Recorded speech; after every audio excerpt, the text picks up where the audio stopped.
I'm Sanjana Doss. Welcome to the Thought Leadership series of Giggr, the future of work.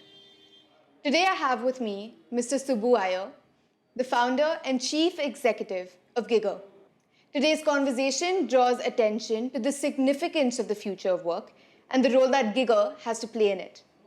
Welcome, Mr. Subbu Iyer. It's so nice to have you here. Sanjana, thanks for having me. It's a pleasure.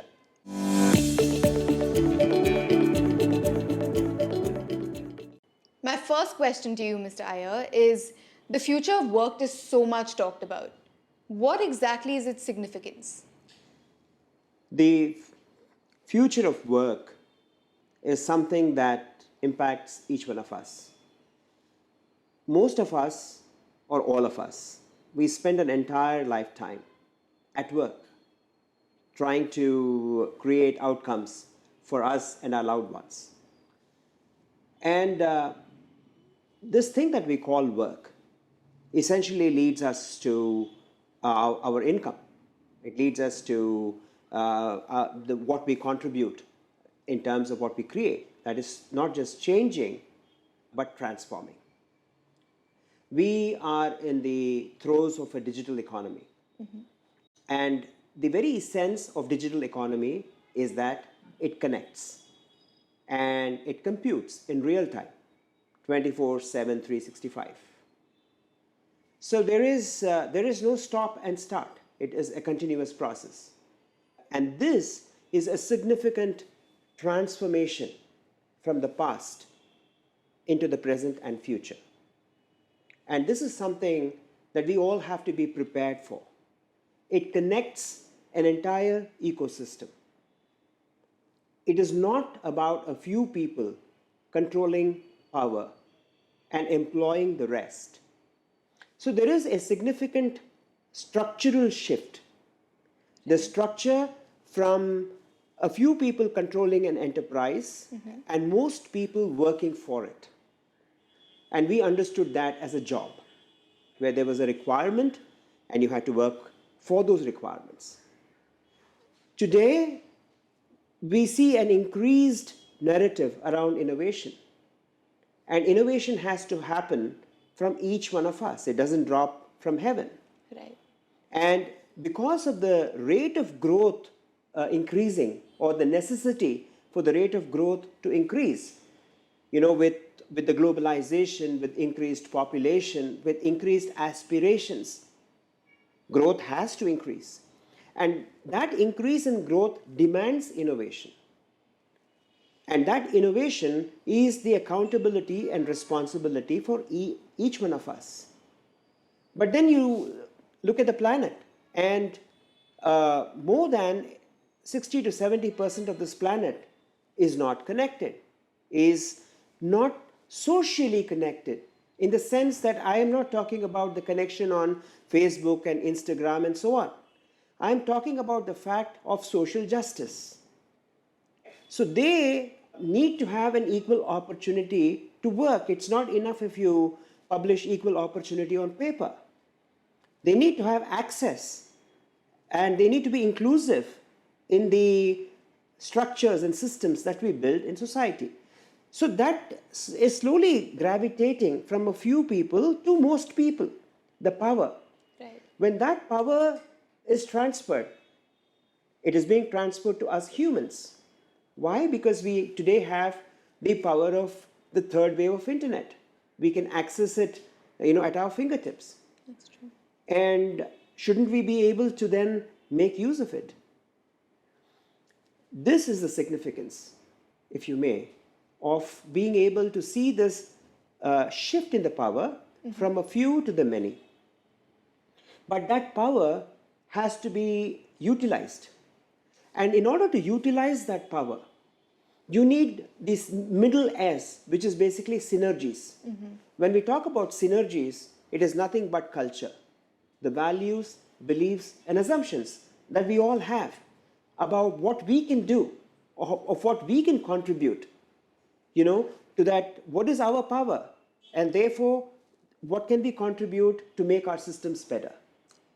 So the three S's, the structure, the synergies, and the systems, these are shifting. And if Okay. we do not take accountability and responsibility to participate in this shift, then we are abrogating our responsibility. This is the significance that Giggr is actually working on. To be able for people, individuals, to be able to take on this new power and exercise it in our societies. You mentioned the presence of a middleman or synergy in what you just said. Does Giggr act as that middleman, or what is the significance of Giggr in this whole process of transformation? That's a brilliant question. I'm glad you also spoke about it in the context of a middleman. So, synergy, as I mentioned, is the values, beliefs, and assumptions which we otherwise know as culture. That is shifting. So, if we examine how Giggr describes its enterprise, right? Giggr, the future of work, is a Web 3.0 digital platform fusing people and technology Okay. with cognitive intelligence along the flow of work for transformational and sustainable outcomes in every sphere of life. Two principal points I make: fusing cognitive intelligence with people and technology. So, a customer universe for any enterprise, whether it be the enterprise of a solopreneur or an intrapreneur or an entrepreneur, is the same. It consists of, usually until this point in time, 7 segments. Okay, it started with the client who pays in exchange for products or services. It then went on to team members, and then went on to stakeholders, shareholders, vendors, business partners, and societies, which includes the regulators, the government in which it operates. But today, we have there is an 8th addition to that list, which is the machines, in the form of IoTs, in the form of sensors, in the form of wearables, in the form of devices. Now, these have roles to play across any ecosystem. So the key word is role.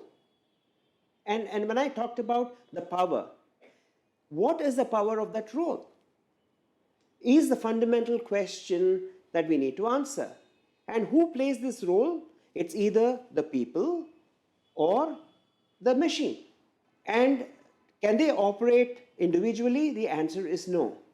Whether it is artificial intelligence or cognitive intelligence, they have to work together. Coexist. Right. Coexist, collaborate, and in a continuum. Right. There can be a break. Now, that essentially is that synergy, which is the culture we need to understand. Because we have so far lived in a discontinuous society. Somebody asks a form, somebody processes a form, whereas we have been able to get a loan application sanctioned in a few hours. But truly, with computing, it would take nanoseconds. But one must understand what changes. What changes is not the steps. You might automate those steps, but what really changes is the way in which you risk assure. What is the governance? What is the risk? What is the compliance? And what is the regulation? Now, if this continuous change is incorporated into a digital system, that becomes 24/7, 365. So the preparedness for this digital economy is not about just learning some computer language. It is about every single person understanding that they have a role to contribute in this governance, risk, compliance, and regulation change, which they have to author into a system, so that a system can be intelligent, where the man-machine interface needs to be fused with that new, cognitive is new. Right. The way to recognize that and to make it a new pattern in our systems. This, in sense, is basically what Giggr is bringing to life in its future of work. And this is, incidentally, the future of work. Why do you insist on cognitive intelligence? Cognitive intelligence is establishing a new pattern. We are at a strategic inflection point on this planet today, where we don't need more of the old. We cannot duct tape our old systems. We have to create new. This creation of new demands cognitive intelligence. Right. Whereas artificial intelligence is good for automation. It's good for automation in terms of repeating a process, repeating for efficiency. So when you're repeating something, you are trying to create efficiencies. Right. We have been trying to master efficiency, and quite honestly, I don't think we have gotten too far ahead of that. In fact, every single station in the wheel of life, whether it is environment, whether it is education, whether it is governance, whether it is mobility, technology, health, or wealth, these are the 7 stations of life or the wheel of life through which each one of us passes every single day. There is a code red for humanity. The code red has been issued by the UN scientists. It is not just climate change. They have a connecting impact on other aspects of life. Right. We can't expect the government alone to do this. We have to be able to do this. When we say we, as I already mentioned, the synergy is between people and technology. And that synergy has to be brought to life with intelligence. Knowledge is not what you know, but what you do with what you don't know. Right? So you have to be able to go through that process of inquiry, exploration, and discovery. Not once in a while, not in a discrete process, but on an almost everyday existence. And this demands computing, not processing. Exactly. Computing in real time. And which is why we are getting this power of quantum computing and intelligent computing. All these technologies that are coming to the fore, they dwarf everything that we have done in our life so far. So we have to be able to use that power. And this power, as I said, is shifting from enterprises to individuals. What Giggr brings to the table is, in its mission statement, 3 very essential objectives. Okay? The first one is social justice. In simple terms, social justice means not just equal opportunity for people to work, but that opportunity should be something that is meaningful to the individual. Meaningful from the perspective of the kind of work, meaningful from the right level of income, meaningful from their ability to contribute. So it is that meaning that, for example, someone like you, the Gen Z, is searching for. And the future of workforce is Gen A, the 10 to 18. These two are the ones that are shaping the future of work. And they already have different aspirations than the other 3 groups of human segment, which is the millennials, which is the 25 to 40, and then the Gen X, which is 40 to 60, and then the baby boomers, which is 60 plus. Right. This aspiration of the Gen A and the Gen Z will naturally force the other 3 segments to transform. Why? Because they are the future of work. So the first objective, therefore, in its mission statement for Giggr is the social justice. Now, when social justice happens, again, it cannot be a slogan. When you take that accountability to transform, you're creating opportunities for innovation, which increases the rate of innovation in our societies. Now, these two are then fundamentally required in order to be able to create sustainability. Sustainability will not happen by itself. That has to reflect in our work, in what we do at work, and how that transforms our societies into a higher quality of living. This just reminds me of the quote, "Be the change you wish to see." And it also, there's this aspect of evolution that's involved that's like, it reminds me of evolution in general, because you're forming new patterns instead of, sticking to the old ones. So that's amazing. Absolutely. Yeah. Absolutely. That's a great observation. Thank you for that. Thank you. What are the challenges that you see with the adaptation of a platform that involves intelligence as in infrastructure? The main challenge is the human challenge, which is either born out of ignorance or arrogance. And both are equally destructive, right?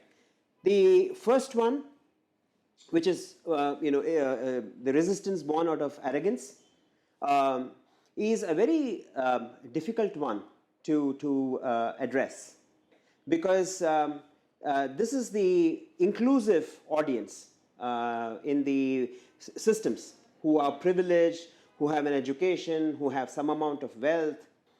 And when they show resistance, it is never a overt resistance, it's always a covert resistance. So you need to surface that resistance and move them into understanding why they need to transform.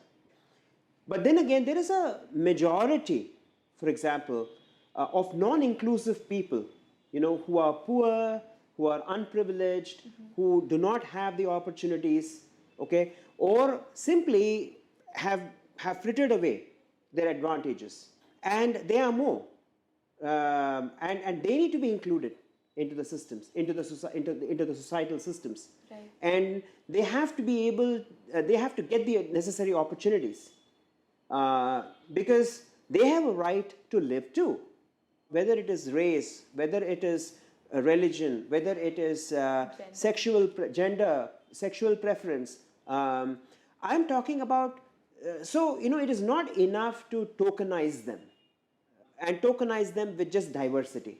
Schemes are not enough. We need systems. You don't need government schemes, you don't need government quotas, you don't need, and it's not an agenda of a few non-governmental organizations. It must become a centric, diversity should be something that we believe in engagement and experience in our everyday lives. And they must be systematized, because then there is no interpretation of who does what. So the main challenge that we see is, we have been talking about this, and it has been convenient for our societies to actually continue to tokenize them and somehow lead our lives as though it doesn't matter to us. The idea is, somebody not speaking English in India. Okay, English is a language. Okay, you should be perfectly okay to express your talent without having to speak English. You should be perfectly okay to express your talent if you're a transgender, right? So we basically go down to that part of human ecosystem, the connection between a human and another human being, based on the merit and not on anything else. We're not talking about incremental change, we're talking about transformation, which means the past does not remain the past in the future. Yeah. There is no new normal, which means that you signify the life we have led up to this point in time as normal. It doesn't exist. It won't exist. Right. Right? There is going to be something new, and you have to be prepared for that. And that preparation is a journey with every single one of us, right? And we take this through the process of education, which is both formal and non-formal content.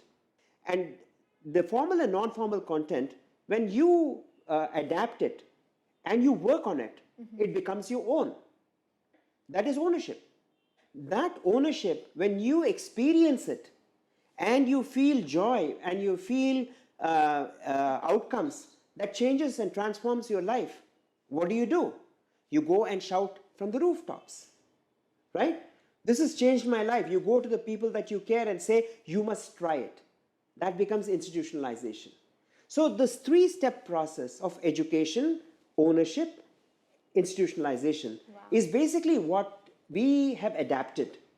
And every single enterprise and human being needs to adapt in building this transformation journey. There is no abracadabra. This is not going to happen overnight. Of course. Right? But we have a requirement. The transformation, the change around us is so fast and so quick that we have to increase our rate of adaptation. So this process of education, ownership, and commitment is basically what we are taking, in the process of being able to move our societies from the status quo to a desired state. And that desired state has to be aspirational. It cannot be on your needs and wants. So if it continues to be on the needs and wants, it is as, you basically have a credit limit and you keep exhausting it, and you just keep paying the minimum balance. So this is what, there is no growth, right? We need to grow. And that is basically what the platform of Giggr tries to address. We live in a global world, 1.0, basically connected systems, information systems or data systems. The Web 2.0 went into commercials. So we have lived for the last 20 years, commercializing everything. So commercialization is nothing but a process of selling and buying. And life is a lot more than selling and buying, right? And it is no surprise that enterprises have dominated Web 2.0. Now it has to move into the Web 3.0, which is a human ecosystem. And this is what I mean by that shift in power from enterprises to individuals. Make no mistake, it's people still who inhabit enterprise. But because it is controlled by a few powerful, they run enterprises which basically are driven by financial ecosystems, right, and not by human ecosystems, right? When you say financial ecosystems, when you say enterprise, it means that they are focusing on product life cycles. Now that has to shift to human life cycle, right? And of course, product will fit into that human life cycle. So you can't create a product and then force it through advertising and promotions and then make people buy it. We need to be able to re-evaluate how our society balances. And this is again a matter of culture. How do we evolve as a better culture? How do we create sustainability in terms of the way we live? In terms of the higher quality of living, right? So this is what is required in terms of education, ownership, and commitment, is all moving towards your ability to think and act in a way in which you can contribute to a higher quality of living. It does not matter what work you do. Significantly, every piece of work can contribute to that higher quality of living. How exactly do you differentiate between automation and orchestration? And also, could you just elaborate on those terms a bit, please? Sure. Let me start with the second part of your question. Let's define automation. Automation is basically, finding ways in which you can repeat tasks. And these tasks can be tasks that machines perform or humans perform. This is basically what automation is. And they work very well within a closed loop, in the sense that you have a clear definition of the tasks, and task 1 to task n completes a loop of a process. Right. So this, an automation can basically take care of. So there is no dynamism in that. It's predictable, it's done on a regular basis, so this is what automation is. Right. Conventionally, automation has been done within an enterprise for the purposes of efficiency. We have not succeeded very well. Process reengineering or total quality management and so on and so forth, they tried to find those efficiencies. They tried it with optimization. Okay. Optimization does not work when new elements are added to optimization or an existing work pattern. The success of the digital, for example, is dependent upon ecosystems. These ecosystems are not within the four boundaries of an enterprise or a business. They move from customer universe, as I mentioned earlier, to industry ecosystem, to life ecosystem. Yeah. Which means it's just not a question of one-to-one. It is many-to-many transactions happening at the same time that impact one process. Now, if you understand the term orchestration, this is basically what in a symphony, you have many instruments. They are all playing the same symphony. But the intricacies are that they are blending together. And that blending is what I call fusion. When two people come together, they give birth to a baby. That is a new baby. Just by integration, you can't create a new baby. It has to give birth to something new. Yeah. This is the new we are talking about in life. So orchestration is fusion in the truest sense. And that fusion needs to happen between people who play the 7 roles in the customer universe and technology. And again, then they need to start scaling into industry and into life. That is the orchestration. Every sphere of life has 5 things going into it. Okay? The first one is data. The second thing is talent. The third thing is material. And then the fourth one is funds. So, and the fifth one is basically that infrastructure. So these 5 things, whether it is music or any other sphere of life, they have to come together. There needs to be a planning and there needs to be an execution. And fusing these is basically the fusion between people and technology. So when you have this fusion, you get a new experience and engagement. That wow, which truly comes from your heart, is basically what Giggr is gunning for. So in this whole process, does Giggr aim to be the conductor? Giggr's platform is the conductor. An airport is a platform. Right. A railway station is a platform. There are journeys happening there. Okay? But there are many things that come together to make the journeys of individuals both an engaging and a good experience. Right. So the platform is basically the orchestrator. Then comes the product. Giggr's product is basically a compass, which I said is a transformational journey. Now this transformational journey is both for an individual and an enterprise. So in a transformational journey, it's not a roadmap. It's not a straight path. A roadmap is basically a straight path. It gives you 2 coordinates and how you go between that. On the other hand, when you come up with hurdles on that path, it takes an alternate path. So this is the new. This is the cognitive. So Giggr's product is a compass for individuals and enterprise to navigate their transformational journey. So the first one is workforce transformation, which is the individual. The second one is workplace transformation, which is the place where you work. Yeah. This place where you work can be hybrid today. If it is hybrid, that means that both ends have to be secure in order for you to execute that work. Yeah. When these two happen, the third thing that automatically happens is the way in which you plan and execute your work, which are called operations, that transforms. And as I said, instead of just finding efficiencies, we have to find growth, which is where innovation comes in. So work orchestration and innovation orchestration happens automatically. The music orchestra example that I gave you. So the first one is you have the best possible workforce, which is the people playing different instruments. They have been given notes. They have been prepared for understanding the hand gestures. They know the mood. They know the symphony. And they are producing sound at the end of the day. And then the workplace is basically where they come to perform. Today, for example, you perform in a theater. Tomorrow, you might actually be sitting in your home and that might be aired digitally. So the workplace has transformed.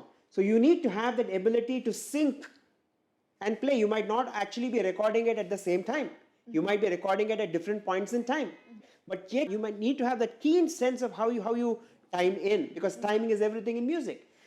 When these two happen, the operation, which is basically you have to first plan, then you have to produce the music, then you have to edit it, then you have to publish it. This entire process, this is work operation. Yeah. This changes automatically, isn't it? When this changes and you keep doing it in a certain way, you understand there is a better way of doing it. So the 4 steps, which is workforce transformation, workplace transformation, operations, and innovation orchestration. Okay. So this, in a sense, is basically what Giggr does as a business. Yeah, and this is done in any sphere of life. Right. But we are starting with the sports industry or the sports sphere of life. How does the enterprise of Giggr unfold for its customers and consumers? Individuals in 5 segments: the Gen A, the Gen Z, and then the Y, X, and baby boomers. Right. And the future of workforce clearly is the 10 to 18 and the 18 to 25. The 10 to 18, we prepare them for the future. The 18 to 25, we realign them for the future. And these two together, they create a compelling business case, if you may, for the other 3 segments, which is the millennials and the Gen X and the baby boomers, to transform so that they can align and they can live in harmony. You know, while we are addressing this from a segment point of view, and as I said, the platform of Giggr will impact every sphere of life. Right. So we are starting from the sphere of sports. Why? Because we realized that it has the least resistance. There is a very clear articulation of aspiration if you talk to a 10 to 18-year-old anywhere in the world. They want to be the next Messi, they want to be the next Ronaldo, they want to be the next Sachin Tendulkar. There is no mistaking of the aspiration. But the essence is, when you aspire to become something, it's not enough if you aspire. For example, someone like you want to be the next Julia Roberts. But it's not enough if you aspire. You have to have a definite time period. Right. Sachin Tendulkar, for example, made his debut at the age of 16 for India. Messi played, for Barcelona when he was 16. So it is a very critical age when you are able to bring in that discipline.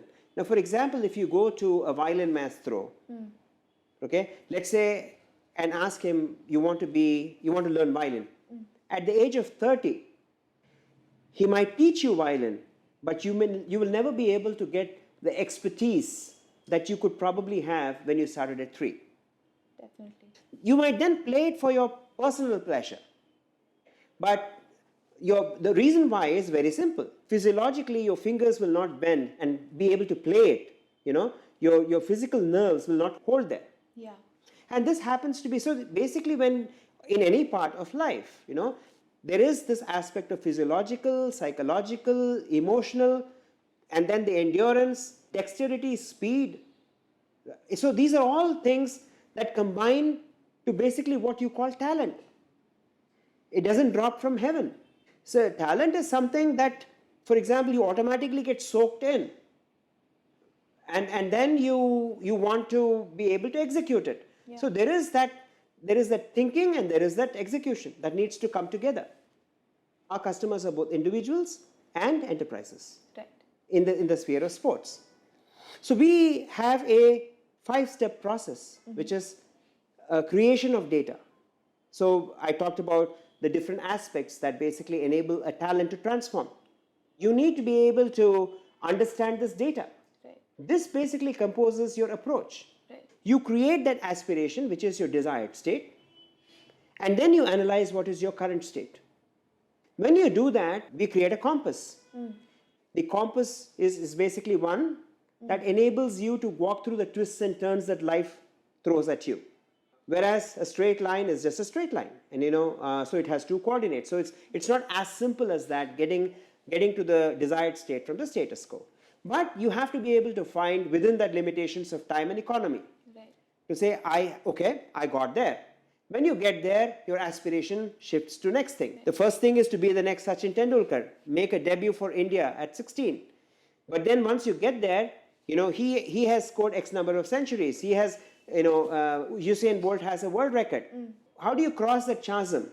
If you run today at, for example, 11 seconds or 12 seconds, and the world record is at a 8 some nanosecond. So crossing that chasm, today's athlete, has beaten a world record. Okay? And while Usain Bolt might have taken, let's say, 3 years to master, say, 0.3 seconds, this person might have taken 6 months. Now your challenge is how do you lessen that time even further? So this is a constantly evolving metric, if you may. And this evolving metric is basically what is showing you your growth path. Did you conquer 0.1 second in 2 weeks? If you conquered 0.1 seconds in 2 weeks, can you now do it? Can you do 0.2? So you're trying to push the envelope. And in trying to push that envelope, you have to record the data. You can't talk abstract. You can't keep talking theory. A great sports person like Rahul Dravid, okay, he is undoubtedly one of India's great batters, right? It took him so long to break into the Indian team and then remain at the top. That's true. Right? Once he has retired, now he finds himself, because of his articulation, because of his understanding of the game, to remain in the sport and to serve it in different capacities. He has been able to bring that discipline into his life and his sport. That's so true. For every Rahul Dravid, there are 1,000 examples of people who have frittered away their talent, people who have frittered away their opportunity. And there are millions who don't get that opportunity. What Giggr is trying to do is bring that influence and, create more people out of the system, whether they are inclusive or not inclusive in the digital part of the framework. Our technology that is built is device, channel, and medium independent. The device independence basically brings, is not a fancy technology that we talk about. Is to me a person who is in Kohima, who is talented in whichever sphere of life, should not be content just because he doesn't speak English, or just because he doesn't have access to to an infrastructure that is in a city. So it connects that person, okay, through natural language processing, through computer vision, and through, these are all the technologies that basically go in, through digital identity management, through intelligent process automation, through serving him with microservices. When he creates the data, when she creates the data, to be able to connect them to their ecosystem. And that creation of ecosystem should then be contextualized to personalization. And that personalization should basically move into preferentiation, which is moving from curation to contextualization. And finally, that is when you're able to collaborate. So we live a life today that is essentially built on sharing and collaboration. This is not a new concept. When Wordsworth said that, it takes a village to raise a child, he truly meant it. Even today, that concept has not changed. It does take a village to raise a child. And that raising a child by a village is the sharing and collaboration. And the only thing that has changed is that village that we call today is a global village. Okay? And internet is basically the global village square where people come together and they gossip and they work together and they create work products and they go back home and they enjoy a life which is a contented way of living a higher quality of life. So we are trying to bring this gradation through sport, and some will be successful in sport and we want to see more people get that opportunity, and some may not succeed in just playing the game. But there are multiple things that you can do. When you take a subject like sport, you can be a coach, you can be a trainer, you can be a nutritionist, you can be. So this is the ecosystem, and you can do work that has meaning for you. Imagine somebody who spends 16, 18 years in sports and suddenly is forced to go and work in a bank. Or take someone like you, a successful actor, who for whatever economic reason, should happen to go and work in a technology company. So I think that it is finding meaning to your work and being able to contribute meaningfully. Right. Okay, so we found that sports is basically the way in which we could bring this aspect of transformation, and then the same people, whether they are successful or not, segueing them into different aspects of life where that discipline continues. Right. Whether you want to be a player, whether you want to be a sportscaster, whether you want to be a nutritionist, this sense of excellence should never be lost. So we do everything on a scale. We do on a scale of 0 to 5, which is, it starts with innocence, it moves to awareness, from awareness it moves to understanding, from understanding it you have a very clear definition of what you want to do, and that definition leads to competence, and that competence leads to excellence. Wow. So the idea is, in any sphere of life, how can you walk this innocence to excellence continuously?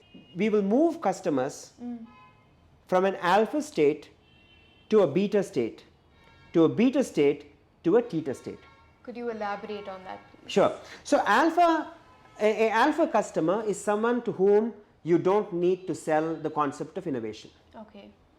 This person is naturally curious, except that, if I go and tell somebody today that, hey, you know what, you can transform, I can attend a 10-year-old or a 12-year-old. In the next 4 years, you can become the Sachin Tendulkar if you follow a certain disciplined path. And the person is so passionate that they will do it. They don't need to be persuaded. This is not a dream. So if it's a dream, it does not have any associated metrics with it. Yeah. But if it is an aspiration, yeah, I have to be this in 4 years. Goals are set. Right? So now there is a very clear metric that has been associated. The time metric is associated with it. The quality metric is, what are the repertoire, what are the strokes that a Sachin Tendulkar had? What is the repertoire that a Prakash Padukone had in badminton? So it's basically associating very specific metrics along the way. And then when you see that, you will know. You played a square drive. In 3 months, you move from, in tennis, you move from 30 kilometers to 90 kilometers. It's a significant shift. Right. At the little league level, at the level of the Gen A and the Gen Z, unless you become that elite athlete, nobody is covering you. Okay? Even your coach is talking from thin air. Yeah. He doesn't have data. Your master classes that you spend money on, if you have the ability to spend money, it's an abstract. Yeah. It doesn't relate to you. It is not contextual to you. When they experience that, these alpha customers basically say that the beta state, it essentially is how the platform or the product is melding to your requirements. Okay. And that melding, when it does, and you experience this actual growth, you go to people that you know and you say, hey, and it becomes apparent as well. There is a scorecard so now today you are playing, in your school. Tomorrow you are in the under 19 team for your state or India. And how did this happen? There was a connected ecosystem. Each match was being covered and the data was getting in. And instead of not being recognized, okay, there is a state association, there is a federation that is spotting your talent. You may be anywhere in the world, but now without you having to canvas for it, the system is basically making that data available to the stakeholders and the shareholders and the people who make decisions to basically recruit you into a club team, into a state team, into a franchise. So it's kind of like a personal manager. Exactly. So you talked about, in this case, you actually taking, you would have an agent. Yeah. Right? It's just taking that middleman out. Yeah. There is a role for an agent. The role for the agent is basically to negotiate on your behalf. Yeah. To see and try and say that if there are a plethora of roles, rejecting something, managing that the PR and trying to say, listen, you're a great director, I want to work with you. Oh, you're a great team, I want to be with you, right? But right now my needs are different, or my client's needs are different, and this is a project I have. That is something you still need the human intervention to do. Right. So we are not taking away the jobs of people. We're just reframing it in the way in which they become relevant. So every person in this ecosystem is able to see a transformative, growth-oriented journey, physically visible with real performance measures that is measured in real time. It's like a clear graph. It's a very clear graph. It's not just a graph, it's a actual representation of data that determines your growth. Wow. And that demonstrates your growth. So this progression is something that we do through the 5 C's, as we call it: creation of data, connection to the ecosystem, the curation of that ecosystem in your relevance, and then the contextualization to your preferences. Right. A simple thing is, your preference can be that I have this budget, I cannot go more than 100 meters from my home for a practice. So I need to be able to give you those 5 things. Okay. The data, the talent, which is a coach's talent, trainer's talent, and infrastructure, the money, the funds. If you do not have a fund, okay, can we figure someone who is actually there are, and the material. If you don't have, if today there is so much of endorsement, so only elite athletes endorse, okay. But how can a young athlete endorse a product? As a last example, I'd like to share this. We are getting into a business partnership with a OTT platform. Oh wow. So today, what you understand, OTT mostly, being playing out elite games. Little leagues are not covered. Yeah. So we, in each of the sports, we will bring that little league. There is a following out there. So it is both the B2C and the B2B that we are engaging right now. From the B2B perspective, the startups, the SMEs, right? They don't have the budgets of a Fortune 500 company. Yeah. Who essentially advertise on TV and so they have the budgets. Yeah. So now these people are getting an opportunity to reach their choice audience. Because only when you reach them will they actually fund for promotion and advertisements on OTT platforms. Sure. So this is what we bring, that the platform is a very powerful ecosystem connector. And what it does is for the athletes also to shine and to be seen, not just at an elite level, but at the level that they are playing. That might be a club game, that might be a school game, that might be so every game in your life is covered. Wow. So you're getting more opportunities. And if I extend that, it's the same thing for an artist. It may be for a dancer. Every little performance is covered. So you don't have to depend on the number of likes and the number of on Facebook that you post. Right. This is going beyond that. This is going to real people who can give you an opportunity to perform. Be it sports, be it music, be it dance, be it again any sphere of life. Yeah. What's the difference between this and maybe an Instagram where an artist puts out their work and someone sees it and gives them an opportunity from that? So that is more spray and pray. Okay. You're putting it out there and you're praying that somebody of relevance, okay, actually notices it. Right. Okay. More often than not, you don't notice it. Yeah. Here, the risk assurance we talk about is higher. Right. Because the system is connecting contextually, not just curating. Right. But actually is then looking at it and saying which is the most relevant. So it's going deeper and deeper by itself and creating the right connections for you to collaborate. Okay. So it's very different from what you have as a conventional social media today. That is one thing. The second most important thing is in social media, they do not cater to the individual, they cater to a corporation. Their business models are structured for addressing the corporation. Our business model is structured to cater to the individual in the first instance. Okay. We perhaps will be the first enterprise in the world where the customer, be it an individual or an enterprise, will own their data that they create. Wow. And they will share and collaborate their data, okay, with their ecosystem based on their personalization and their preference, not on the product life cycles of enterprises. Okay. It's a fundamental shift.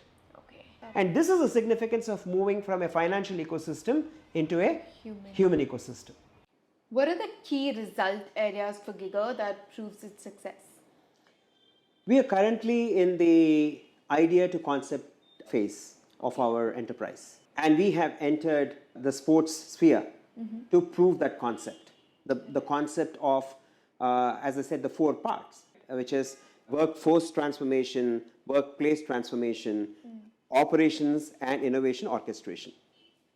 And this is executed through the 5 C's, as I have already mentioned, which is the creation, the connection, the curation, the contextualization, and finally the collaboration.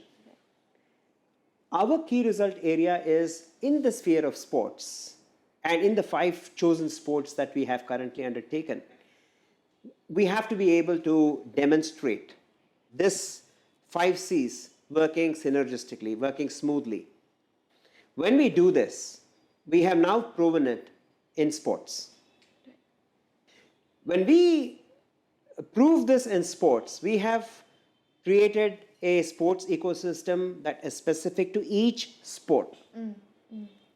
And there is a 24 by 365 by 7, I will go further and say nanominute, okay? Up to the minute performance that is available to you, whether it is at an individual level, whether it is your physical data, whether it is your emotional data, whether it is your psychological data, whether it is your skills data, and which is basically your current data versus what your expected performance should be. Yeah. Versus what is the delta between your current level versus your expected benchmark performance. Versus what is the best and what is your delta. So it is giving you 3 deltas. The delta between ideal, the next delta is between what you have already set as a performance, and the delta between what is your performance and where you actually should be. Right. So it's now giving you a constant reminder that now you need to set a higher threshold of performance. If you're not doing very well, then it's basically telling you need to improve your performance. At some point in time, all this is doing is it's showing you the mirror. So this is basically where the key results come in. The key results come in when you have been able to cross this chasm, as I said, use your compass and navigate your transformation journey and be able to successfully accomplish. So the more successful transformations that we see, whether they are transformation into what you aspire or have taken alternate paths, Right. To create alternate aspirations, knowing that, things happen that may not always be conducive to the path that you choose, but that doesn't mean that you have to lose track of your vision of what you want to accomplish. Yeah. You can do passion, right? And within that passion, there are many areas that you can segue into, that you can accomplish. And that essentially, when we do that, and we show that in one sphere, it will inspire, the same people will actually segue into other parts of life, but it will also bring more people into the system. And which means that it goes back to what we are saying is we will be then conclusively showing metrics that relate to our 3 pegs of mission, which is the social justice, the increased rate of innovation, and the third one, which is sustainability. So we want to be able to demonstrate this performance by the minute on a digital platform. And we see that as the success. We see that as the proof of how we transform our societies digitally. The last question I have for you is, what is Giggr's intellectual property? Giggr's intellectual property is a triad of processes, which is value, intellectual, and human capital. These 3 processes together, is what growth and innovation is enabled through. And the infrastructure for these 3 processes to operate is essentially our platform, which has a stage-gated approach to conceptualization, which produces models, which moves into engineering, which produces solutions. And the solutions are in the form of engines, components, and connectors. which moves into industrialization, which can then plug and play for different segments depending upon how ready a customer segment is in order to be able to use that effectively. And when that happens, it moves into commercialization, which is the customer is ready to be able to enjoy the benefits of the purchase that they have made. These two combined together, which is the value, intellectual, and human capital triad of processes, and the platform to execute it, which is the stage-gated movement of intellectual property from conceptualization to engineering, to industrialization, to commercialization, is our intellectual property that we are building for the Giggr platform. So we build this platform. In it is embedded the product, which is the compass. The compass basically is an array of processes, which is the process I talked about. And that essentially becomes projects, which is your transactions. Every single service that the platform renders is a project on this platform. So we connect the 4 P's, which is the platform, product, process, project. Wow. And that's basically our intellectual property.